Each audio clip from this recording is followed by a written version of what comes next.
time to go a little spooky for Halloween weekend. Steve Shippy, paranormal investigator, musician, ghost hunter, director, producer, all of it. And his first passion is finding out about things that go bump in the night. He's got a new documentary on Travel Channel and Discovery Plus starting today. Shock Doc, Ghosts of Flight 401. All right, Steve, I appreciate you being on the show. Let's get right to it. Why is this case so mysterious? I would say the reason is because, number one, it was a massive disaster. I mean, 101 souls perished in this crash. You know, it made huge headlines. It was known as the flight that changed aviation forever as far as all the different rules that were implemented. The fact that the crash site would be haunted would make total sense. I mean, 101 people instantly perished right there. There's all these eyewitness claims of seeing apparitions out there in the Everglades, cries for help at night, but yet nobody's there. Literally hundreds of people have reported this over the last 50 years. But where it gets really, really wild is that shortly after this crash, apparitions of the deceased pilots of Flight 401 were seen appearing and disappearing on other Eastern airline flights in mid-travel. The staff would see it, the stewardesses, even the pilots would come out and see this when the chaos ensued. Hysteria on the plane from the passengers that were seen. You know, when you first hear that, you think, okay, well, what is the connection? Why would the deceased spirits of these pilots show up on these other planes? But then we find out that Eastern Airlines had taken some of the parts from Flight 401 that were salvageable, repurposed them, and used them on other planes.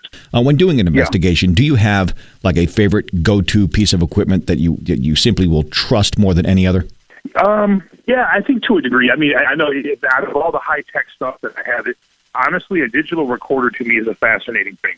Because quite simply, if you're in an environment when you know it's controlled and there's nobody else there but you, or perhaps, you know, Cindy or a co-investigator, and you know that you're clearly being silent when you ask a question and you leave a pause for hopefully a response, you ask 5 or 6 questions and play it back. When you hear a definitive response, vocal tone, answering your question intelligently, how can you dispute that? Do you remember the very first piece of definitive proof you recorded when you first started out as a paranormal investigator? Yes, I certainly do. I was at a very old cemetery with quite a legend behind it, actually. And, you know, as silly as this sounds, you know, I remember reading this article that was talking about capturing disembodied voices using a cassette recorder or a tape recorder. And I just thought that was fascinating. Could that really be? How could that be? Right. How could spirits or ghosts talk without, quote unquote, a body or a vocal tone or a throat? I just couldn't wrap my head around it, and I wanted to see if it could really happen. And, you know, took a tape recorder out there, let it run for 30, 40 minutes. And sure enough, I found about 6 or 7 different EVPs. I could hear footsteps as if something walked right up to the recorder and kind of whispered into it. And all the while, I was probably 100 yards away, sitting and just kind of watching. Going into the weekend, if you want to follow a lot of Steve Shippy's stuff, some of the earlier stuff over on Amazon Prime is really good. In fact, you know, The Haunting on Dice Road, still one of my favorites. Very, very, very, very creepy, but very well done. But it's all about Shock Doc, Ghosts of Flight 401, 2-hour special. Tonight it airs 7 o'clock Central on the Travel Channel and then streaming on Discovery Plus. I encourage you to check it out. Steve, you're very good at what you do, and I always like following you, and I always appreciate having you on the show. Yeah, thank you so much for having me. I always look forward to it and can't wait to be back with you. Deals and everything, which was down below. Right. And there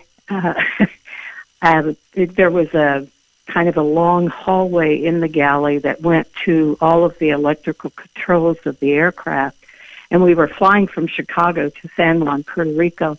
And I was just tossing the used linen napkins that had been used in first class into that. And then I was going to put them in a storage bin. Right.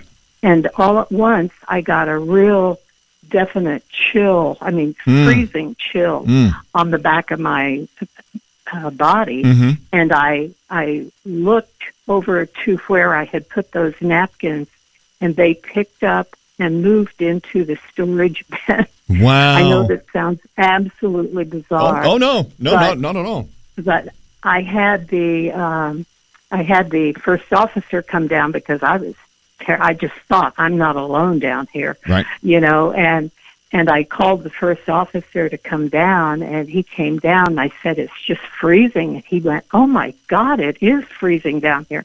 He said, is the air vent working? And I said, well, I think so, because this just happened. And he reached up his hand, and he said, this is so hot up here. Huh. And it was absolutely freezing. And I just think that, and there were many other discussions like that among the flight attendants that flew those aircraft. Oh, I bet. That had repurposed materials on them. Anyway, I just thought I'd give you a little. No, I appreciate you sharing your story. I think